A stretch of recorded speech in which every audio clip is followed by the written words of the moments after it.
నుండి 5వ కీర్తన ఉత్తర ప్రత్యుత్తర భాగము చదవగా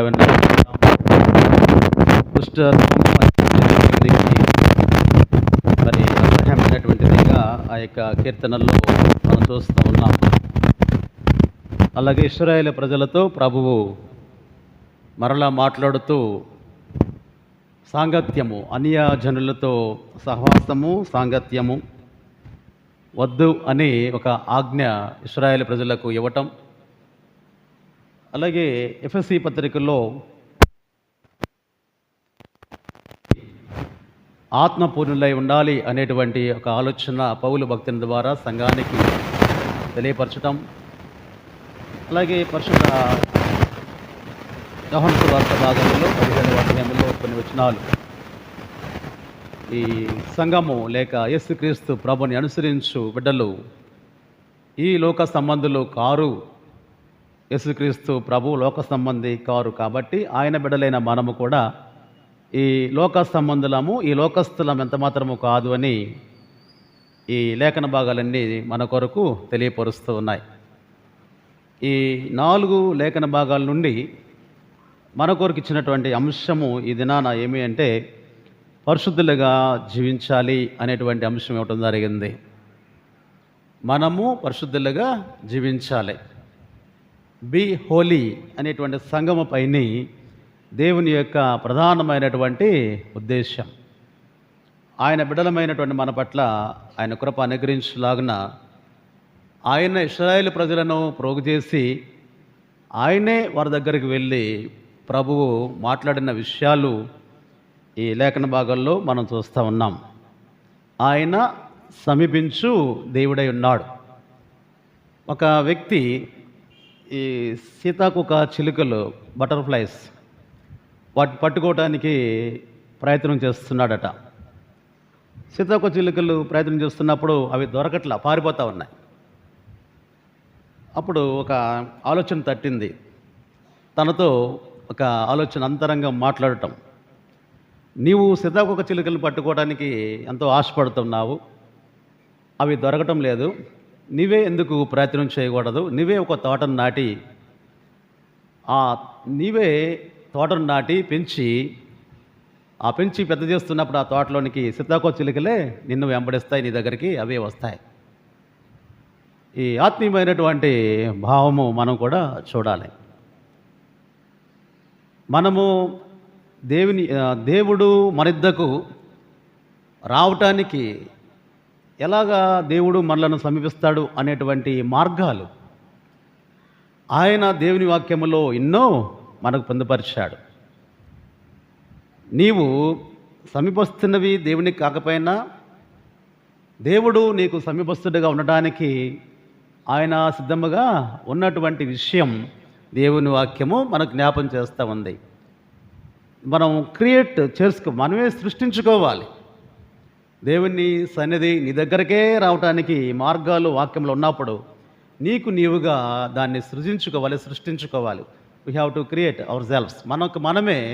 మనము సృష్టించుకున్నప్పుడు మన దగ్గరకి దేవుని సన్నిధి వస్తూ ఉంది. యాకోబు పత్రికల్లో రాస్తుంటే 4వ అధ్యాయంలో 8వ వచనంలో, యాకోబు పత్రిక 4వ అధ్యాయం 8వ వచనం, దేవుని యొద్దకు రండి, అప్పుడు ఆయన యొద్దకు వచ్చును. చాలా ఆయన యొద్దకు ముందుగా మనం చేయాల్సినటువంటి పని అక్కడ జ్ఞాపం చేస్తుంది వాక్యం. దేవుని యొద్దకు మనం వచ్చినట్లయితే మన యొక్క స్థితిని, మన యొక్క పరిస్థితిని, మన స్వభావమును, మన యొక్క జీవిత విధానం ఒక్కసారిగా మార్పును అందక మనం ఉన్నప్పుడు ఈ అనుభవిస్తున్నటువంటి ప్రతి అనుభవము ఎలాగా మనం తీసివేసుకోవాలి అనేటువంటిది కూడా మనం ఆలోచన చేయాలి. దేవుని బిడ్డగా ఉండి వేదనకు గురి కాకూడదు. దేవుని వాక్యం అందుకు అంగీకరించదు. దేవుని కుమారునిగా ఉండి మనము సఫర్ అవుతూ ఉన్నప్పుడు వాక్యము అంగీకరించదు. మన యొక్క పరిస్థితి బాగు కొరకై దేవుని ఆత్మ మనలను ప్రోత్సహిస్తుంది, బలవంతపరుస్తూ ఉంది. ఏమంటుంది వాక్యం? దేవుని యొద్దకు రండి, దెన్ అప్పుడు ఆయన మీ యొద్దకు వచ్చును. అదే చెప్పా, న్యూ ఇయర్ రోజు ఆ దేవుని యొద్దకు మనం వస్తే దేవుడు మన దగ్గరకే వస్తాడు. నీవు దేవుని యొద్దకు రావడానికి ఇష్టపడని మనసు కలిగి ఉంటే ఆయన ఖండితంగా చెప్పాడు. మొదటి వాక్యంలో మనం చదువుకున్నాం, ద్వితీయోపదేశకాండములో. ఆయన యొద్దకు మనం రావాలి. జక్కయ్య ఆయన యొద్దకు వచ్చాడు, యేసయ్య ఆ ఇంటికి వెళ్ళాడు.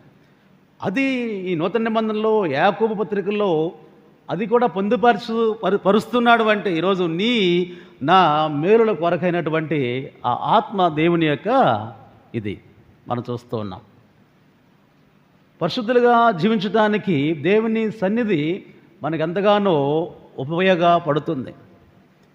ఆయన సన్నిధి మనం అనుభవిస్తూ ఉన్నప్పుడు మనలను ఆయన సన్నిధి పరిశుద్ధతో కలిగింది కాబట్టి ఆ యొక్క పరిశుద్ధత అనేటువంటిది మనలను కూడా పరిశుద్ధులుగా ప్రభావితం చేస్తూ ఉంది. లాస్ట్ వీక్ ధ్యానించాం, యెహోవా దేవుడు మనుచున్న పదలో మాట్లాడుతున్నప్పుడు నీవు నిలుచున్న ప్రదేశము పరిశుద్ధమైనటువంటి ఆ చెప్పులు వీడు అంటే, అప్పుడు మోషే కూడా ఇక పరిశుద్ధమైనటువంటి దేవుని ఆ ప్రభావం ఎంతవరకు ఉంటుందో అంతవరకు దానిలో ఉన్నాడు. కాబట్టి మోషే కూడా ఆయన కూడా బికమ్ హోలీ. ఈరోజు దేవుడు మనకు కూడా ఆయన చేసినటువంటి ఆ యొక్క ఆత్మీయత, ఆయన చేసినటువంటి మేలులు ఇశ్రాయేలు ప్రజలకు ఏమైతే ఎలాగా చేస్తున్నాడో అలాంటివి మనకు ఒక్కసారి జ్ఞాపకం చేస్తున్నది ఈరోజు వాక్యాలు. చదవబడిన మొదటి లెసన్ ద్వితీయోపదేశకాండములో 7వ అధ్యాయంలో మనం చూస్తే దేవుడు ఖండితమైనటువంటి ఆజ్ఞ ఇశ్రాయేలు ప్రజలను కూర్చునబెట్టి పిలిచి మాట్లాడుతున్నారు. 7వ అధ్యాయం 3-4 వచనాలు చూస్తే, నీవు వారితో వియ్యమందకూడదు, వాని కుమారునికి నీ కుమార్తెనియకూడదు, కుమారునికి వాని కుమార్తె పుచ్చుకొనకూడదు, నన్ను అనుసరింపకుండా ఇతర దేవతలను పూజించినట్లు నీ కుమారుని వారు మళ్లించుదురు. అందును బట్టి కోపాగ్ని నీ మీద రగులుకొని ఆయన నిన్ను త్వరగా నశింపచేయను. కావున 5వ వచనం చూస్తే మీరు, కావున వారికి చేయవలసినదేమనగా పడద్రోసి విగ్రహములను పగలగొట్టి దేవతాస్తము నరికివేసి వారి ప్రతిమలను కార్చవలను. నీవు నీ దేవుడిని యెహోవాకు ప్రతిష్ఠిత జనము. ఈ రీజన్, ఈ కారణము చేత నీవు దేవునికి ప్రతిష్ఠిత జనము అనేటువంటి ఒక కారణము, బలమైన కారణం చేత నీవు ఏమి చేయాలంటే వారితో సాంగత్యము, వారితో సంబంధము, వారితో వియ్యము, వారితో ఏది కూడా నీవు పెట్టుకోకూడదు. ఒకవేళ పెట్టుకున్నట్లయితే ఎంత శిక్ష అనుభవించవలనో వాటిని కూడా ఇక్కడ డైరెక్ట్గా రాస్తూ ఉన్నది. ఆత్మదేవుడు మనలను ఉద్దేశించి కూడా మాట్లాడుతున్నాడు. అన్య జనాంగముతో ఆ యొక్క సహవాసము, సాంగత్యము, సంబంధము, వియ్యము ఇవన్నీ కూడా ఇశ్రాయేలు ప్రజలు వారి నడుచుచున్నటువంటి మార్గములో వారు ఆగవలసినటువంటి చోట 40 ఏండ్లు ఆగుతూ ఉన్నప్పుడు, ప్రయాణిస్తున్నప్పుడు, మరలాగుతున్నప్పుడు ఆ స్థలాలలో ఉన్నటువంటి అన్య దేవతలను ఆరాధించుట, ఆ స్థలంలో ఉన్న వారి యొక్క సంస్కృతి సంప్రదాయాలను వారు అనుసరించి దేవుని దురస్తులవుట అనేటువంటిది ఆయన సహించలేని సమయాలు ఇశ్రాయేలు ప్రజల నుండి ప్రభువు చూశాడు. కనుక మరొకసారి ద్వితీయోపదేశకాండంలో వారు చెప్పేది మరలా రెండవసారి కూడా చెప్పడానికి ఆయన ఇష్టపడుతున్నాడు. ఎందుకోసము అంటే ఆయన పరిశుద్ధుడు. ఆయన పరిశుద్ధుడు కనుక ఆయన బిడ్డలైనటువంటి వారు కూడా పరిశుద్ధులుగా ఉండాలని ఆయన సెలవిస్తున్నటువంటి మాటలు చూస్తూ ఉన్నాం. లేవియాకాండము 11వ అధ్యాయము 44వ వచనం చూస్తే, లేవియాకాండం 11వ అధ్యాయం 44వ వచనంలో, నేను మీ దేవుడని యెహోవాను, నేను పరిశుద్ధులను గనుక మీరు పరిశుద్ధులై ఉండినట్లు మిమ్మును మీరే పరిశుద్ధపరచవలెను అని చక్కటి ఆజ్ఞను ఇశ్రాయేలు ప్రజలకు అందిస్తున్నారు. ఇదే మాట, నేను పరిశుద్ధులను కనుక మీరును పరిశుద్ధులుగా ఉండాలి అనేటువంటి ఆ మాట అనే వాక్యము చాలాసార్లు ఈ 5 కాండాలలో రిపీట్ అవుతూ ఉండి, క్రొత్త నిబంధనలో కూడా ఆ పాత నిబంధనలోని ఆ ఆదేశము ఆజ్ఞను ఉటంకించినట్లుగా కూడా మనము కనుగొనగలం. పరిశుద్ధుడు పరిశుద్ధుడు పరిశుద్ధుడు అని సర్వ సైన్యముల చేత దివారాత్రములు ఆరాధించబడుతూ సేవింపడుతున్నటువంటి దేవుడైనటువంటి వాడు యెహోవా దేవుడు. ఆయన సృష్టికర్తగా, ఆయన తండ్రిగా మనకుండి, ఆయన బిడ్డలమైన మనల నుండి పరిశుద్ధులుగా ఉండాలి అని ఆయన ఉద్దేశించటంలో కదండి, ఆశించటంలో, మన పట్ల ఆయన ఆసక్తి కలిగి ఉండటంలో ఏమీ కూడా ఆలోచించిన అవసరము లేదు. ఎందుకంటే ఈలో పరంగా మనం తల్లిదండ్రులుగా ఉంటూ ఉన్నప్పుడు మన బిడ్డలు మంచిగా ఉండాలని మనం ఇప్పుడు కూడా కోరుకుంటాం. మనం మంచివారము, మన బిడ్డలు కూడా మంచిగా ఉండాలని ఎప్పుడు కూడా ఆశిస్తూ ఉంటాం.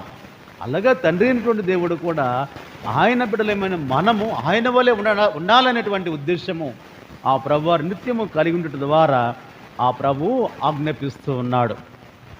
ఏమని? వారితో సాంగత్యము చేసి మీరు అపవిత్రులుగా మారకూడదు. ఈ ప్రదేశము దేశము మారినంత మాత్రాన నీ ఆత్మీయ స్థితి ఎంత మాత్రము కూడా మారకూడదు. చంచల స్వభావం అనేటువంటిది నీకు ఉండకూడదు. హిత్తీలు, అమోరీయులు, మోయాబీయులు, ఇంకా చాలామంది ఉన్నారు, అమోరీయులు, వీళ్ళందరూ కూడా ఇశ్రాయేలు ప్రజల యొక్క ఆత్మీయ స్థితిని పడగొట్టు వారుగా ఉన్నట్లుగా వాక్యములో మనమైతే చూస్తున్నాం. వాళ్ళతో వద్దు అంటున్నాడు ప్రభు. వాళ్ళతో నీవేమీ కూడా సాంగత్యము వాళ్ళదు. ఎందుకంటే వాళ్ళు చేసేటువంటిది జీవము గల దేవుని ఆరాధించరు. వాళ్ళు విగ్రహాలను ఆరాధించువారు, విగ్రహాలను పూజించువారు. కాలానికి ఒక దేవతను ఆరాధించి శీతాకాలము, వర్షాకాలము, మిగిలిన కాలంలో వారు ఏ కాలానికి కావాల్సిన దేవతలను వారు ఏర్పాటు చేసుకొని ఆరాధిస్తున్నారు. సో మీరు అలా కాదు, మీరు పరిశుద్ధులుగా ఉండాలి, పరిశుద్ధంగా జీవించాలి. దశలోనికలు రాసిన మొదటి పత్రికలో 4వ అధ్యాయంలో కూడా మనం చూస్తే 7వ వచనంలో, దశలోనికలు రాసిన మొదటి పత్రిక 4వ అధ్యాయం 7వ వచనంలో అక్కడ పౌలు భక్తుడు మన పరిశుద్ధులగుటకే మనలను పిలిచెను కానీ అపవిత్రులుగా ఉండుటకు మనం పిలువబడలేదు. పరిశుద్ధులుగా ఉండునట్లుగానే మనలను ఆ ప్రభువారు పిలిచాడు. పై వచనాల్లో కూడా 3 చూస్తే, మీరు పరిశుద్ధులగుటయే అనగా జారత్వమునకు దూరముటయే దేవుని యొక్క చిత్తము. అంటే ఇన్ని పాత నిబంధన నూతన నిబంధనలో మనం చూసినా కానీ ఏంటి మన పట్ల ఆయన ఉద్దేశము? పరిశుద్ధులుగా ఉండాలి. అపవిత్రులుగా ఉండడానికి మనను పిలవలేదు. దీని మీద ఆలోచన చేస్తూ ఉన్నప్పుడు ఆత్మదేవుని యొక్క ప్రేరేపణ, ఎందుకు దేవుడు ఇశ్రాయేల్ ప్రజలనే కదా, ఇశ్రాయేల్ ప్రజలనే ఆయన ఏర్పాటు చేసుకున్నాడు. మనం చదువుకున్నటువంటి దానిలో చూస్తే మీరు వినే ఉంటారు, మీరు అధిక విస్తారమైన జనమొకటి వలన నేను మిమ్మలను ప్రేమించడం లేదు, మీరేదో గనులని ప్రేమించడం లేదు అంటాడు. జన సంఖ్యలో మీరు అందరికంటే తక్కువే కదా అన్నాడు. ద్వితీయోపదేశ కాండములోనే చదివాం. అందరికంటే మీరు తక్కువే. ఎందుకంటే మిమ్మల్ని ప్రతిష్ఠిత జనముగా నేను చేసుకున్నాను. ఎందుకోసము అంటే మీ పితరులకు నేను ఇచ్చినటువంటి వాగ్దానం, మీ పితరులను బట్టి నేను మిమ్మల్ని గణపరుస్తూ ఉన్నా. మీ పితరులకు ఇచ్చినటువంటి మాట, మీ పితరులకు ఇచ్చినటువంటి ప్రమాణము నేను చేయ సిద్ధముగా ఉన్నాను. ప్రమాణము చేసి తప్పుకోను దేవుడను ఎంత మాత్రము కూడా కాదు. మానవులు తప్పుకోవడానికి అవకాశాలు ఉన్నాయి. మాట ఇచ్చి తప్పిపోయిన వారు మానవులు. ఆయన మాట ఇచ్చి తప్పుకోవడానికి మానవుడు కాదు. ఆయన పరిపూర్ణమైనటువంటి పరిశుద్ధ దేవునిగా ఆయన మాట్లాడుతూ వారిని ఎంత మాత్రం కూడా ఉండడానికి ఆయన చిన్న సంఖ్యలో చిన్నవారేమో కూడా వారినే, ఎందుకంటే ఒక బలమైనటువంటి జనాంగము ఆ దినాన ఉన్ననూ కూడా ఇశ్రాయేలు ప్రజలు మాత్రమే ఏర్పాటు ఆ మాటను బట్టి వారిని కాపాడు జనము. ఆయన చేత చేయబడినటువంటి వారు. ఆయనను ఆరాధించడానికి మాత్రమే ఇశ్రాయేలు ప్రజలు, ఆయనను వెంబడించడానికి మాత్రమే ఇశ్రాయేలు ప్రజలు, ఆయనపై ఆధారపడటానికి ఇశ్రాయేలు ప్రజలు. అంటే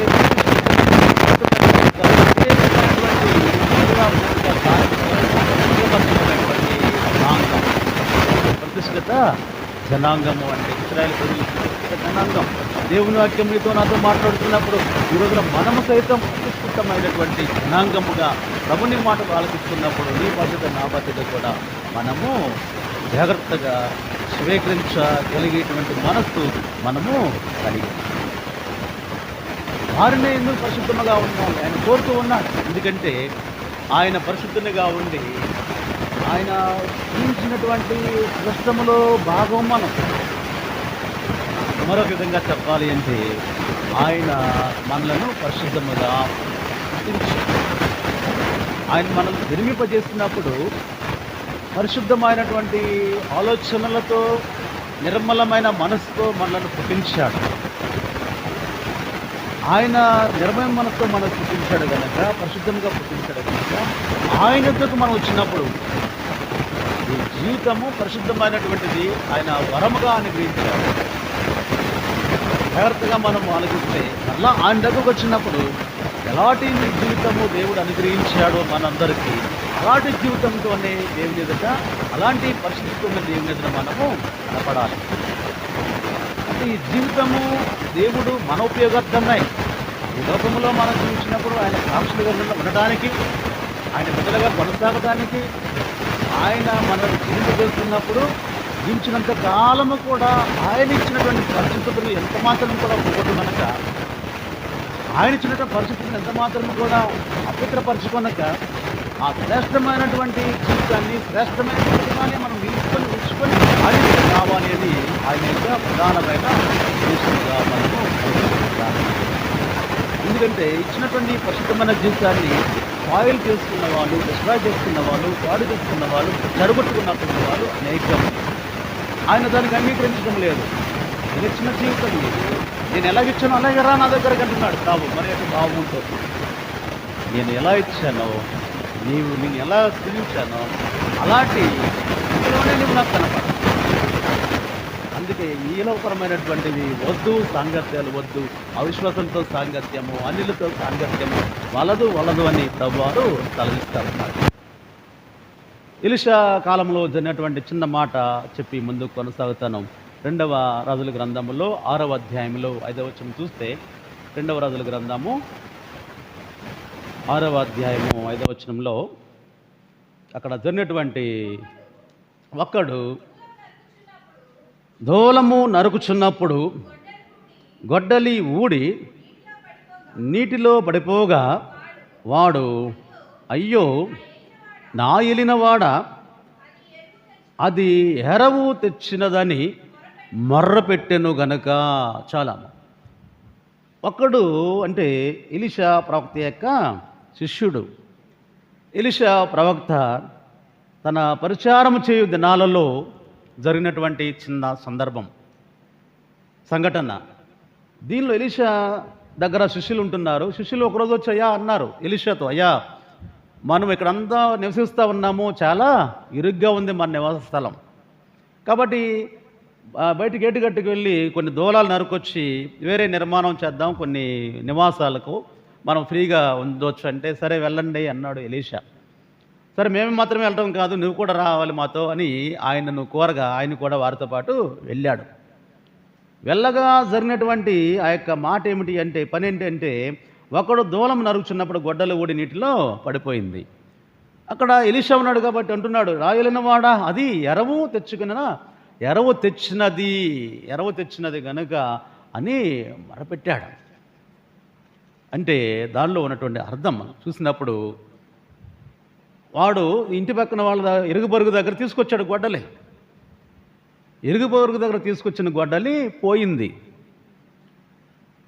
మొరపెడుతున్నాడు. ఎందుకంటే వాడి సొంతందైతే పోతే అలా ఊరుకునేవాడేమో, కానీ పక్కింటోడికి ఇచ్చేయాలిగా. మళ్ళీ సాయంకాలం పనుంది అని గొడ్డలు తీసుకెళ్ళాడు, సాయంకాలం ఇంకా అప్పచెప్పాలి, లేకపోతే రేపొద్దునైనా అప్పచెప్పాలి. ఎలా తీసుకెళ్ళాడో అలాగా అప్పచెప్పాలి. మనం కూడా జరుగుతూ ఉంటాం. మన ఇంట్లో ఏదైనా పనిముట్లు తీసుకెళ్తూ ఉంటారు పొరుగు వాళ్ళు, ఎవరన్నా అడిగితే ఇస్తాం కదండి. అడిగితే ఇచ్చినప్పుడు ఎలా ఉందో అలా తీసుకురాకపోతే మనం ఊరుకుంటాం, మనం ఊరుకోం.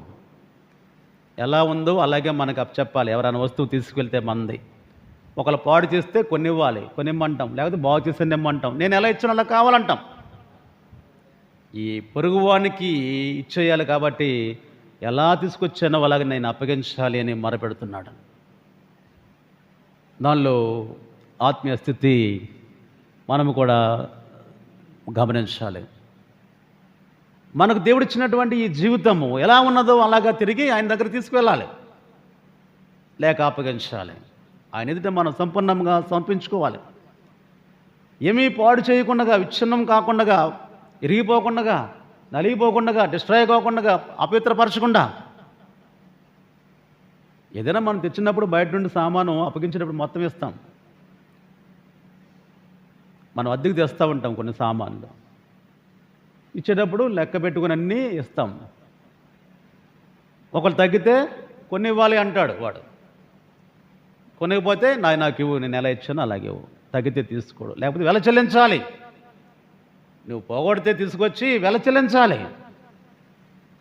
ఈ దేవుని దగ్గరకు నీవు వస్తున్నప్పుడు నీవు కూడా ఏదైనా కోల్పోతే, ఆయన ఇచ్చింది కోల్పోతే, పోగొట్టుకుంటే, నాశనం చేసుకుంటే వెల చెల్లించాల్సిందే.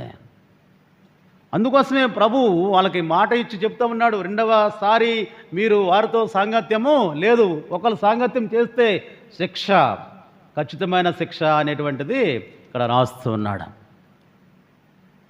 దావీదు పరిపక్వత చెందినటువంటి ఆ స్థితిలో అతను చేసినటువంటి దుష్కార్యాన్ని బట్టి మరలా దేవుని ఎదుట నేను కనబడాలి అంటే, మరలా దేవుని ఎదుటకు నేను వెళ్ళాలి అంటే ఏమంటున్నాడు? 51వ కీర్తనలో 10వ వచనంలో చూస్తే, 51వ కీర్తన 10వ వచనంలో దావీదు భక్తుడు, దేవా నాయందు శుద్ధ హృదయము కలగజేయము, నా అంతరంగములో స్థిరమైన మనస్సును నూతనముగా పుట్టించుము అంటాడు. 2వ వచనంలో, నా దోషము పోవునట్లు నన్ను బాగుగా కడగుము, నా పాప పోవునట్లు నన్ను పవిత్రపరచుము. ఈ ప్రేయర్, దేవుని ఎదుట మొర్ర, ఎంతో దుఃఖంతో చేస్తున్నటువంటి ఈ ప్రార్థన, దేవుడు తన యుద్ధకు పంపినటువంటి వర్తమానము విని ఆలకించి తన తప్పిదాన్ని గ్రహించి పశ్చాత్తాపంతో అంటున్నాడు, ఆయన ఎదుట మరలా కనపడాలి అంటే నేను పరిశుద్ధమైనటువంటి హృదయము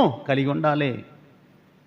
నీవైనా నేనైనా ఆయన ఎదుట మరలా మానవృత్యా అనేకమైనటువంటి బలహీనతల ద్వారా పట్టి అనేకమైన స్థితిగతుల్లో మనం కూరుకుపోతూ ఉన్నప్పుడు, పరిస్థితులు మనం గ్రహింపు కలిగినప్పుడు వాక్యం ద్వారా ఆయన వద్దకు వస్తూ ఉన్నప్పుడు, దేవా నాయందు శుద్ధ హృదయము కలిగే, నా అంతరంగములో స్థిరమైన మనస్సు అంటే చంచలమైనటువంటి మనస్సు కదా. ద్విమనస్కులు ఉంటారు, 2 విధాలైనటువంటి ఆలోచనలతో. అలాంటి మనసు అంతా కూడా నా నుండి తీసిపోయి నా దోషమును నీవు కడగాలి. ఎందుకంటే ఎద్దుకు వస్తున్నప్పుడు నీవు ఎలాగ నన్ను రూపించావో, నన్ను ఎలాగా నిలిపావో, ఎలాంటి జీవితాన్ని నాకు ప్రసాదించావో, అలాంటి జీవితం ద్వారా నేను ఎదుట నేను కనపడి నిన్ను మహింపరచాలి అని బహుగా ప్రార్థన చేస్తున్నటువంటి తన జీవితం పరిశుద్ధముగా మార్చుకోగలిగాడు. అందుకే మిమ్మును మీరు పరిశుద్ధులుగా చేయాలి, చేసుకోండి మిమ్మల్ని మీరే అంటాడు. లేవియకాండం చూద్దాం ఒకసారి, 20వ అధ్యాయంలో 7వ వచనం చూస్తే, లేవియకాండము 20వ అధ్యాయము 7వ వచనంలో, కావున మిమ్మును మీరు పరిశుద్ధపరచుకొని పరిశుద్ధులయుండుడి, నేను దేవుడైన యెహోవాను. 8, మీరు నా కట్టడలను ఆచరించి వాటిని అనుసరింపవలను, నేను మిమ్మల్ని పరిశుద్ధపరచు యెహోవాను. పరిశుద్ధపరుస్తాను కనుక మీరు నా ద్వారా మిమ్మల్ని మీరు పరిశుద్ధపరచుకున్నటకు మీరు ఉండండి, రావాలి అనేటువంటి ఒక ఆసక్తికరమైనటువంటి ఆ యొక్క ఆజ్ఞను ఇశ్రాయేలు ప్రజలకు దేవుడే తెలియపరుస్తాడు. అంటే మార్గం చూపిస్తూ ఉన్నాడు. మిమ్మల్ని మీరు పరిశుద్ధపరచుకోనండి అని చెబుతూ ఎలాగా పరిశుద్ధపరచుకోవాలి. దావీదు రాజే తను తాను పరిశుద్ధపరచుకోలేడు. దావీదు గనుడే, దావీదు ధనవంతుడే, దావీదు క్రింద అనేక మంది ఉన్నారు. దావీదు తనకు తాను పరిశుద్ధపరచుకొనలేడు. నీ వలన నీ మాలిన్యతను తుడుచుకోలేవు, నా వలన నా మాలిన్యతను నేను తుడుచుకోలేను. నీకు అసాధ్యం, నాకు అసాధ్యం. దావీదుకు కూడా ఆ రోజు అసాధ్యమైనటువంటి పరిస్థితుల్లో ప్రార్థన చేస్తున్నాడు. నన్ను శుద్ధి చేయమంటున్నాడు, హృదయాన్ని శుద్ధి చేయమంటాడు, పరిశుద్ధపరచమంటున్నాడు. అలాగే మార్గాన్ని చూపిస్తున్నాడు. మిమ్ముని మీరు పరిశుద్ధపరచుకోనండి, మీ దేవుడను నేను పరిశుద్ధపరుస్తాను అని దేవుని యొక్క ఆహ్వానము వారికే తెలియపరచబడుతూ ఉన్నది. ప్రియమైన దేవుని బిడ్డలారా, ఈరోజు మనతో కూడా దేవుడు అదే మాట్లాడుతున్నాడు. ఒకవేళ దేవుని దూరస్తులుగా ఉండి ఆయన పిలిచిన పిలుపును విస్మరిస్తే, నీ పిలిచిన పిలుపును విస్మరించగా పిలిచిన పిలుపునకు సార్థకమైన జీవితం జీవించినట్లయితేనే నీవు దేవుని యొక్క ఉద్దేశాన్ని నీవు నెరవేర్చగలవు. నేను ప్రార్థన చేస్తున్నాను, ఆరాధిస్తున్నాను, ప్రసంగిస్తున్నాను, సాక్ష్యమిస్తున్నాను, దేవుని సన్నిధికి వస్తూ ఉన్నాను అనుకుంటే కాదు. అది నీకు గౌరవం అనేటువంటిది తెచ్చిపెట్టదు. కానీ నీవు ఎప్పుడైతే నీ పిలుపుకు తగినట్లుగా జీవిస్తున్నావో, నీ పిలుపునకు తగినట్లుగా జీవిస్తున్నావో అదే నీకు ఘనత. పిలుపును ఎంత మాత్రము కూడా మర్చిపోక, పిలుపును విస్మరించకుండగా, పిలుపును నీవు ఆయన పిలిచిన పిలుపునకు తగినట్లుగా నీ జీవితము ఉండాలి. అందుకే ప్రభువారు మరలా మరలా మరలా మరలా దర్శిస్తూ వారితో మాట్లాడుతున్నటువంటి మాటలు మీరు ఇహలోపరమైనటువంటి వారిగా ఉండవద్దు అని ద్వితీయోపదేశకాండములో ఆ సందర్భాన్ని ఆయన ఎలాగ ముగిస్తున్నాడో 11వ వచనం చూద్దాం. 7వ అధ్యాయం 11వ వచనములో, 7వ అధ్యాయం ద్వితీయోపదేశకాండము 11వ వచనం. కాబట్టి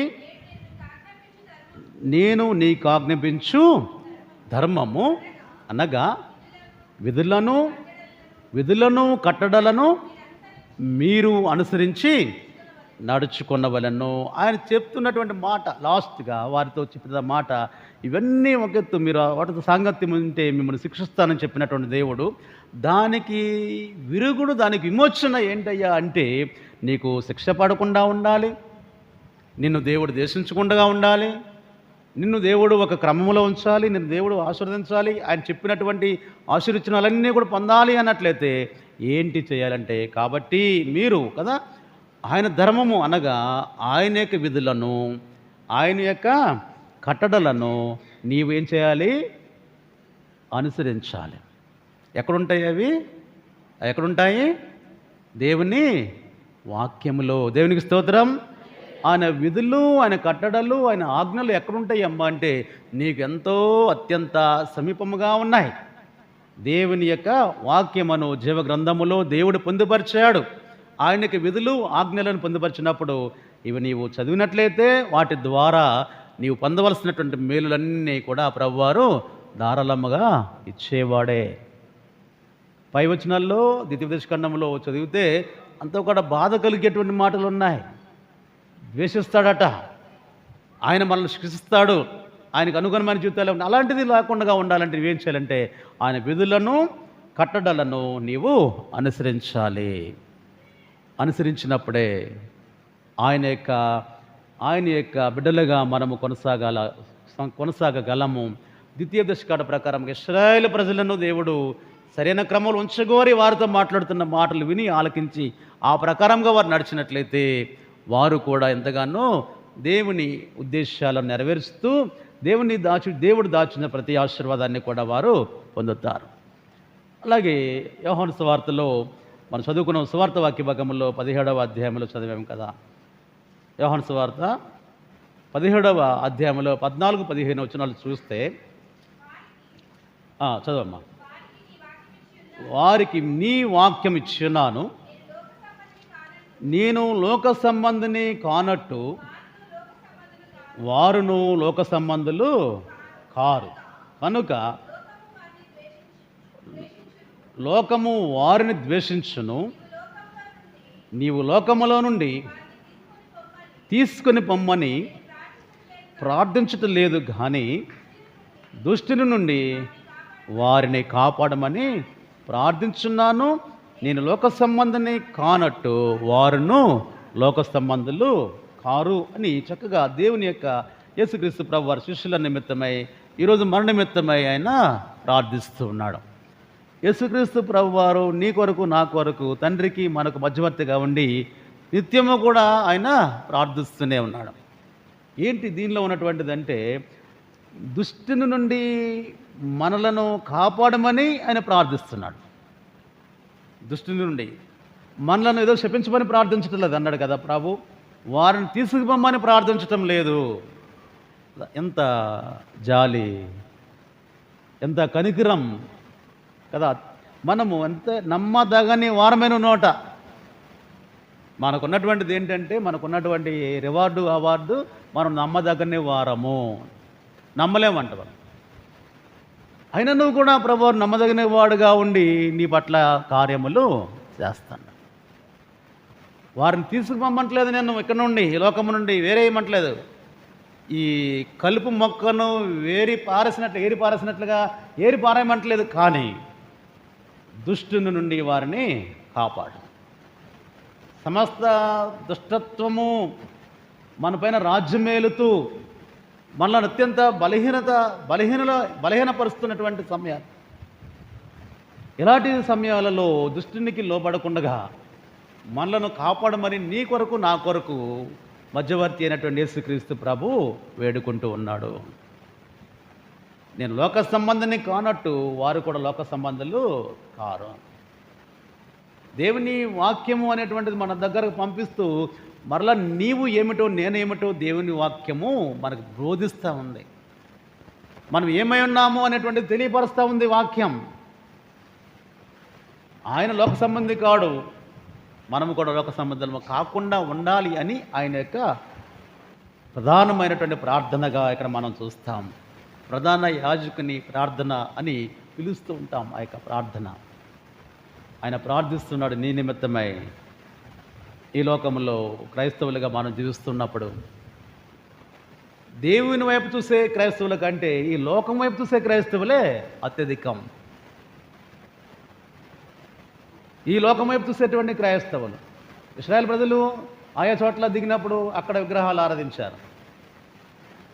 ఆయా చోట్ల దిగి కొన్నాళ్ళు ఉండేవాళ్ళు మళ్ళా దేవుడు ప్రయాణం కట్టే వరకు వెళ్ళమనే వరకు. ఈ లోకంలో కూడా మనం ప్రయాణిస్తూ ఉన్నాం. ఈ ఊరిలో ఉన్నాం ప్రస్తుతం. ప్రయాణిస్తున్నటువంటి ఆ సమయంలో కూడా ఈ లోకం వైపు ఎక్కువగా చూస్తూ ఉన్నాం, కానీ దేవుని వైపు చాలా తక్కువగా చూస్తూ ఉన్నాం. ఈ లోకానుసారమైనటువంటి ఆచారాలు, ఈ లోకానుసారమైనటువంటి సంప్రదాయాలు, ఈ లోకానుసారమైనటువంటి పోకడ పోతూ ఉన్నాం క్రైస్తవులుగా ఉండి కూడా. దేవుని వాక్యం తెలియపరుస్తున్న మాటలు మనకు ఒక్కొక్కసారి అనిపిస్తుంది, దేవుని అనిపిస్తుంది. ఒక్కోసారి చాలా లైట్గా తీసుకుంటూ ఉంటాం కొన్ని మార్లు. వాక్యం చెప్పొద్దు, కానీ అలా కాకుండా ఇలా ఉండలేమా, ఇలా ఉండాలి, లోకంలో ఉన్నప్పుడు ఇలా ఉండ తప్పదని మనల్ని మనం సమర్థించుకుంటూ ఉంటాం. దేవుడు మంచినే నీ కొరకు క్రియేట్ చేశాడు. సమస్తము కూడా నీ కొరకు, నీ వడకక నీ చుట్టూ కూడా నీ సిద్ధపరిచి ఏర్పాటు చేశాడు దేవుడు. ఆయన సైడ్ నుండి ఏ తప్పు కూడా లేదు. ఆయన మంచి దేవుడు, ఆయన గొప్ప దేవుడు, ఆయన నిన్ను నన్ను ఎంతో ప్రేమించిన దేవుడు, కనికరించిన దేవుడు. మొదటి దినమున చేసిన అన్నీ కూడా చూశాడు. సాయంకాలానికి ఇది మంచిది అనుకున్నాడు. రెండవ దినాన్ని నీ కొరకు చేసినటువంటి అన్నీ కూడా చూశాడు, ఇది మంచిది అనుకున్నాడు. మూడో దినాన్ని నీ కొరకు చేసిన కార్యాలన్నీ కూడా చూశాడు, మంచిది అనుకున్నాడు. ఏ రోజు కూడా చెడ్డది అనుకోలేదు ప్రభు. నరులకు ఆయన మేలు చేయుటకే సమస్తాన్ని కూడా క్రియేట్ చేశాడు, లేక సృష్టించాడు. చెడు అనేది లేదు. మనం ప్రయాణిస్తున్నప్పుడు మధ్యలో ఈ లోకం అనేటువంటి వచ్చినప్పుడు చెడు మంచి, చెడ్డ మంచి, చెడ్డ రోజు మంచి రోజు చూస్తూ ఉన్నాం. నేను లోక సంబంధిని కానట్టు వారు లోక సంబంధాలు కారు. నీ గురించి చెప్తున్న మాట, నా గురించి చెప్తున్న మాట. నీకు చెడ్డ ఎక్కడ దేవుడు కలుగజేశాడు? చాలామంది అడుగుతూ ఉంటారు. కొద్దిమందికి కోపం వస్తుంది. మంచి రోజు చూడండి అంటారు, పెళ్ళికి మంచి రోజు చూడండి. ఏంటి మంచి? ఏదో ఒకటి చెప్తే సరేనండి అని వెళ్తారు. చెడ్డ రోజు ఎక్కడ చేశాడు నీకు దేవుడు?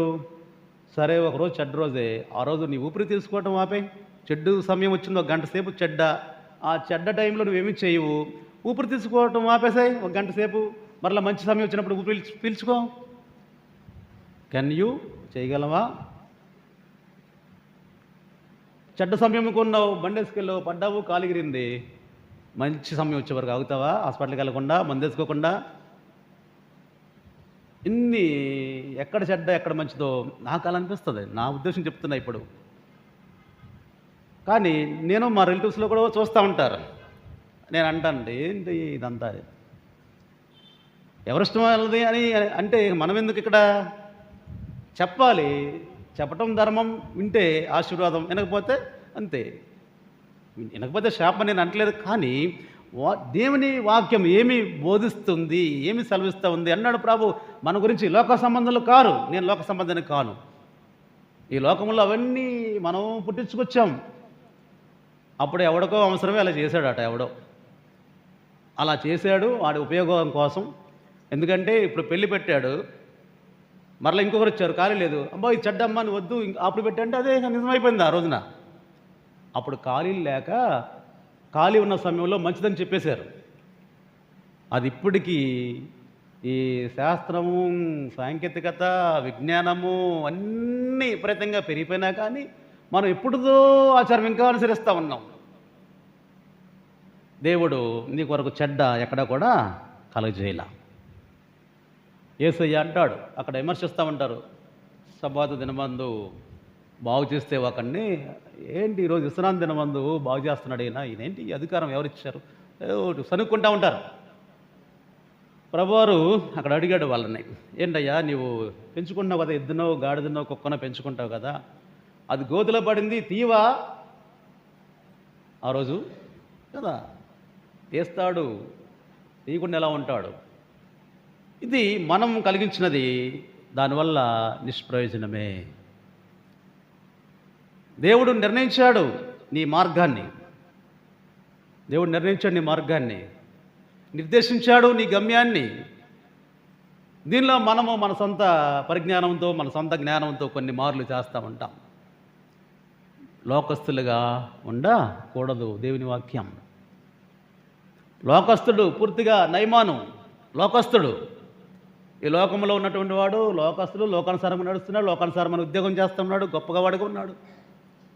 లోకస్తుడు తను అనడానికి ఏమీ లేదు. దేవుని సేవకుని మీద కోపగించుకున్నాడంటే తెలియక కోపగించుకున్నాడు లోకస్తుడు కనుక.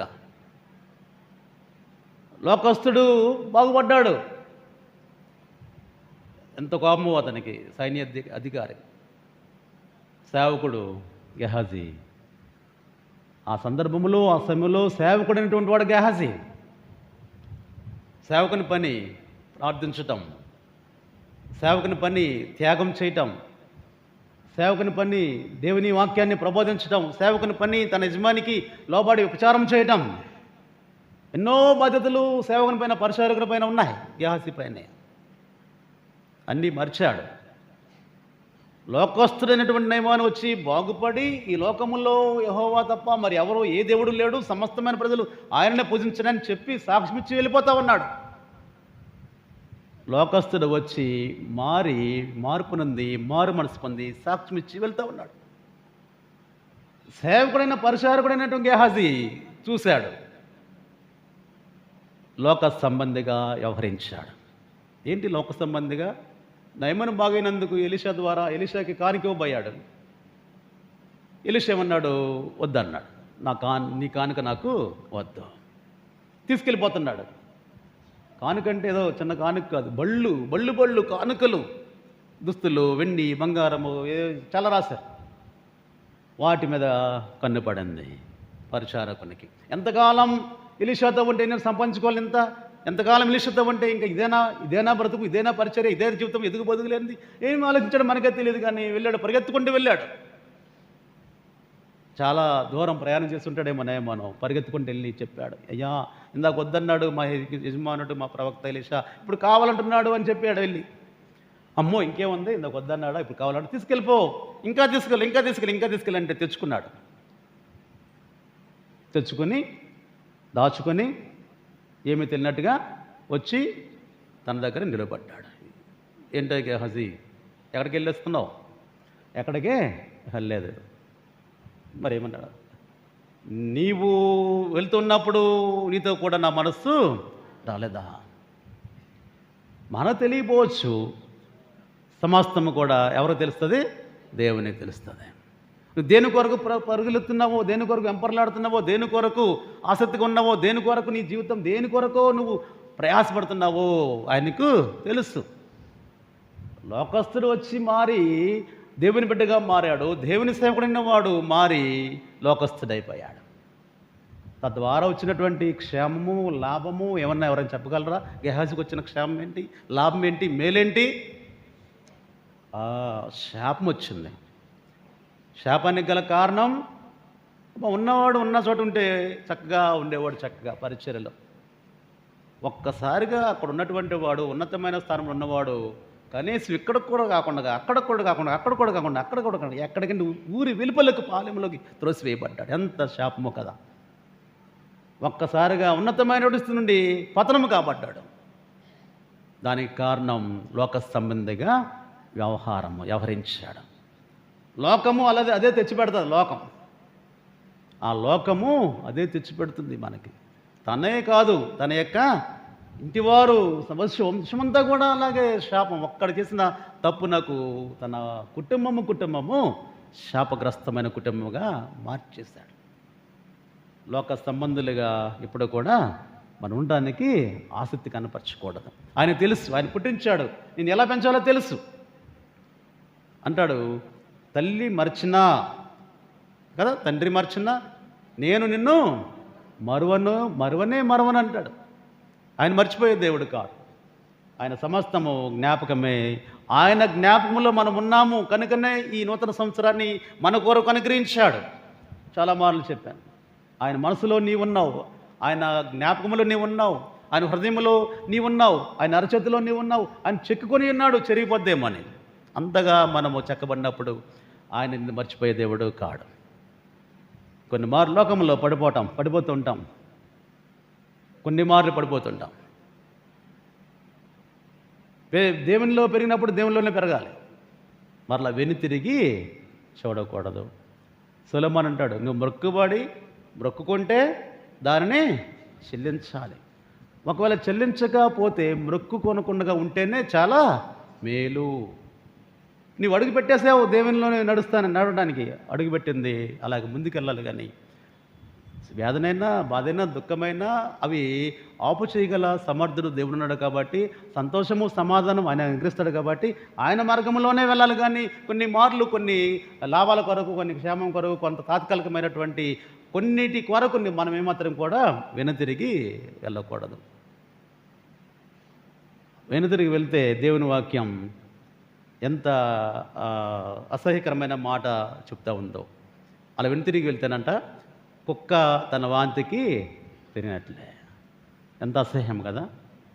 చాలా అసహ్యమైనటువంటి మాట అది. వెనుతిరిగితే కుక్క తన వాంతిని తిని ఎలాగా ఉందో అలాంటి వారితో పోల్చాడు అంటే ఎంత భయంకరమైన స్థితితో కదా వెనుతిరగటం. దేవుని నుండి దృష్టి మరల్చగా నీవు దేవుని మార్గం నుండి నడవాలి, పడిపోకూడదు. ఎన్నో క్రైస్తవ కుటుంబాలు పడిపోతున్నాయి. దేవునికి దూరస్తులుగా ఉన్నారు. దేవునికి దూరమైనటువంటి కుటుంబాలుగా మనం ఉండకూడదు. ఆయనకి మరింత సమీపస్తులుగా ఉండాలి. దేవుడిచ్చినటువంటి ఆయుష్యం, దేవుడిచ్చినటువంటి జీవితం, దేవుని కొరకైనటువంటి జీవితాలే మనము జీవించగలగాలి. అందుకే ఆయన మాట నీ దగ్గర తీసుకొస్తామన్నాడు. ప్రజలారా అని ఇశ్రాయేలు ప్రజలతో ఆ ప్రభు మాట్లాడుతూ, అలాగా మీరు ఉండకూడదు, అలా ఉంటే ఇది శిక్ష, అలా ఉండకుండా ఉండాలి, శిక్ష రాకుండా ఉండాలంటే నా విధులు, నా కట్టడలు మీరు అనుసరించాలి. లోక సంబంధాలుగా ఉండకూడదు. ఆ విషయాలు వారితో మాట్లాడి ప్రభు ప్రేమనిచ్చాడు. కనుక ఈ రోజున నేను గ్రహించినటువంటి ఆ మాటలను బట్టి పరిశుద్ధముగా ఉండటానికే మనం పిలబడ్డాం. కాబట్టి పరిశుద్ధంగా ఉండటానికే ప్రార్థనాపూర్వకంగా ప్రయత్నం చేద్దాం. ఆత్మదేవుడు మనకి సహాయము చేయనుగాక. చిన్న ప్రార్థన చేస్తాను, కళ్ళు మూసుకునండి. దయగల మా ప్రభు, పరిశుద్ధుడా, స్తోత్రం నా తండ్రి. ఈ ప్రశస్తమైన ఉదయమన్న ప్రశస్తమైన మీ మాటలు విన్నాము. హృదయంలో ఆ మాట నిలుపుకొని ఆ మాట ప్రకారం నడవాలి. నడిచి అనుసరించినప్పుడు మా ప్రభా, మీరు దాచించిన ప్రతి క్షేమకరమైన మేలు మేము పొందుటకు మా పట్ల కృప అనుగ్రహించమని యేసయ్య పేరట ప్రార్థిస్తున్నాము తండ్రి. ఆమేన్.